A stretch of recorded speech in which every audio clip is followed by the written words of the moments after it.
Después que se removiste al máximo la biopelícula dental con cepillo e hilo dental, es que viene el enjuague bucal, que por un lado puede venir con una función antiséptica, es decir, a eliminar bacterias en tu boca, o por otro lado viene con una función de aportar flúor a tus dientes. Esto va a depender de tu diagnóstico, y aquí es cuando llegamos a mi segunda recomendación. El enjuague bucal tienes que usarlo bajo prescripción de tu odontólogo, porque tu odontólogo es el encargado de hacer un diagnóstico.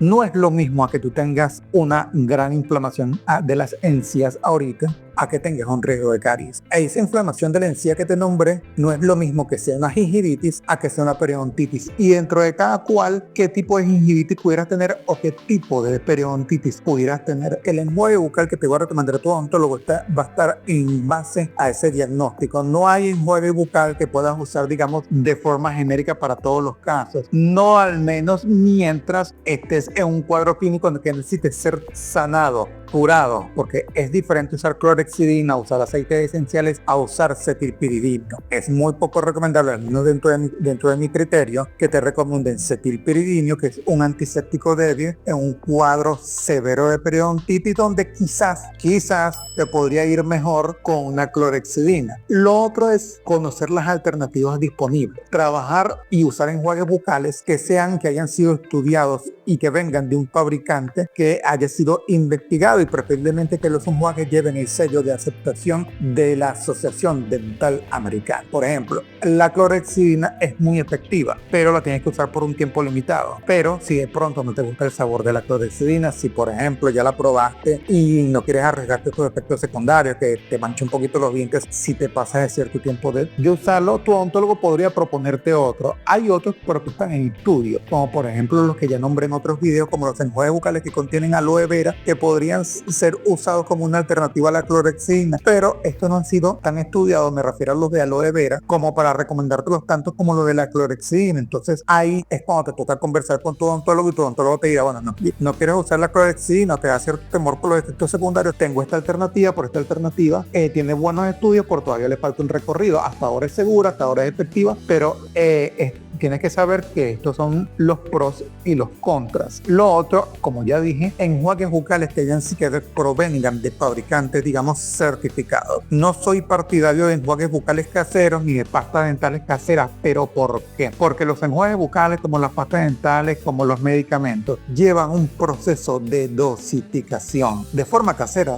no hay manera que cualquiera de nosotros pueda hacer un enjuague bucal con una dosificación tan precisa, sobre todo en las cantidades que se están usando ciertos ingredientes dentro de los enjuagues bucales, que es el tema de este video. Si no puede lograr una dosificación precisa, no se puede lograr dos cosas. La efectividad quizás no vaya a ser igual, y número dos, la seguridad. No podemos asegurar que vaya a ser la misma. Recordemos que en salud, incluyendo los enjuagues bucales, el que un enjuague bucal o cualquier otro medicamento sea efectivo o llegue a ser perjudicial depende mucho de la dosis aplicada, y en estas casas es muy difícil que podamos lograr una dosis específica como lo vienen haciendo los fabricantes. Otro punto es el tiempo de uso de los enjuagues bucales. Uno, ¿por cuánto tiempo lo vas a usar? ¿Cuántos días? ¿Cuántas semanas? ¿Cuántos meses? ¿Una vez al día? ¿2 veces al día? No es lo mismo cuando tú llegas a un odontólogo con una cantidad de padecimientos que uno te recomienda, usa esto por tanto tiempo, a cuando tú ya estás estable. No es lo mismo decirte que vayas con un periodoncista, por ejemplo, y te recomienda clorhexidina, úsala tantas semanas y después te voy a recomendar otro. Y quizás retomamos la clorhexidina, o dependiendo del tratamiento que el periodoncista te esté haciendo en ese tiempo, ya hayas logrado ciertos resultados y se haya estabilizado tu caso clínico.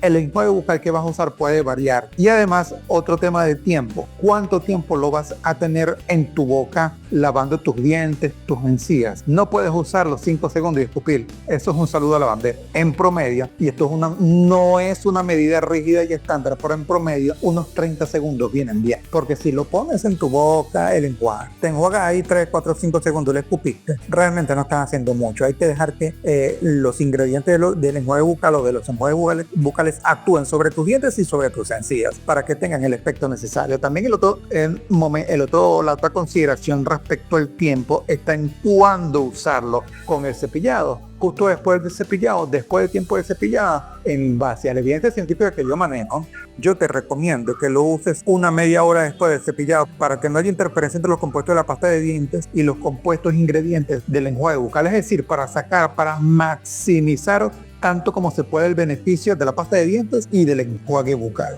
Un punto más respecto al tiempo, al momento en que vas a usar el enjuague bucal. Sí hay ciertos estándares, por ejemplo, usarlo de noche, usarlo en la mañana, pero también hay que ver los hábitos del paciente. Si el paciente, por ejemplo, tiende a tener boca seca, tiende a hacer ejercicio y aparte sufre de boca seca y el ejercicio le reseca más la boca, uno puede indicarle los enjuagues bucales en una hora del día en donde uno sabe que su boca va a tener los menores niveles de saliva. ¿Para qué? Uno, para humectar los dientes, las encías con el enjuague bucal, elevar el pH, que no sea tan ácido en la boca del paciente. Y lo otro es para escoger precisamente ese momento para que el enjuague bucal actúe en ese momento de vulnerabilidad de la persona. Como ves, el enjuague bucal, aunque hay ciertos estándares y eso ayuda mucho a la publicidad a establecerlo en la mente de las personas, varía tanto qué enjuague vas a usar, por cuánto tiempo lo vas a usar, en qué momento del día lo vas a usar y la cantidad que lo vas a usar, por cuánto tiempo. No es un uso estándar en todas las personas. Hasta el próximo video.